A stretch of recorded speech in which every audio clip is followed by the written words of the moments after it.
Once upon a time, in a faraway village called Itata, lived a young, beautiful princess called Princess Imita. She wasn't just beautiful in her face, but in her character as well. All the villagers loved her, and all the young men were hoping they would be the chosen ones when she was old enough to take a groom. But Imita wasn't interested in marriage. She was more interested in the throne.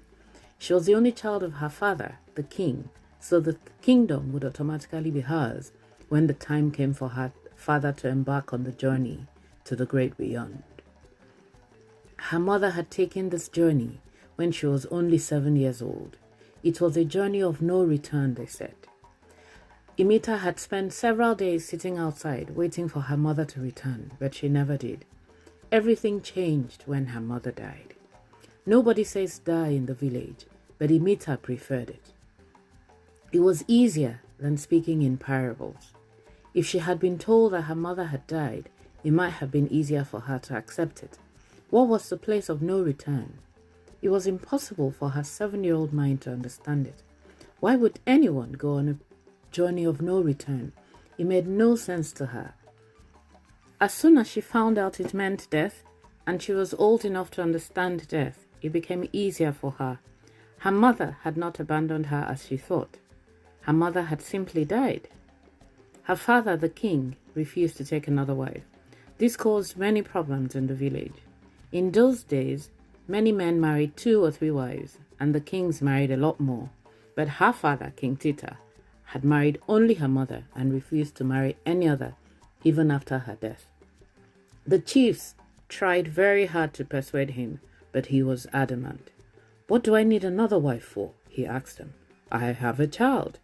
"But she's not a wife," one of the chiefs said. "Maybe when she's older, I will consider it. For now, I am just happy being her father." The chiefs wanted to say more, but you do not really argue with the king. Even though King Tita was a nice king, the chiefs knew when to stop. Many women also tried to get his attention, but the king, while being gentle and kind to them, paid them no heed. He spent all his free time with Imita. He taught her hunting, sword fighting, and every other life skill he thought she needed. This equipped her for the problem none of them knew she would soon have to face. One day, while the villagers were going about their normal businesses, some messengers arrived from another village. They had brought a message from their king. It was not a message of peace. King Tita had stopped trading with their village because he didn't like the terms. Now their king, King Itori, had sent messengers to ask them to resume trade or there will be no peace. King Itita quickly assembled his men. He was not afraid of anything or any king. Even though King Itori had a larger army, King Itita had achieved more victories in the past. King Itita assembled his army, but Princess had a different idea. She did not want a war. It would cause too much havoc, and even if they won, they would lose some people and spend too much time rebuilding. She asked the king, her father, to let her go to King Itori and negotiate. The king was hesitant, but Princess Imita convinced him. "You have to trust me, Papa. If I'm going to rule the throne, you have to believe in me." "But these are dangerous grounds, King Itori is not an easy man." "But he will not harm the princess, Papa." The king could not argue with this. King Itori might have been a wicked man, but even wicked men knew where to draw the line. So he allowed his beloved princess to go, but he sent her along with his strongest men. Princess Imita took along some gifts for his daughters. The king had 2 daughters and a son. She first asked to see them and presented them with the gifts. They were all very happy. Then she asked him to accompany her to see the king.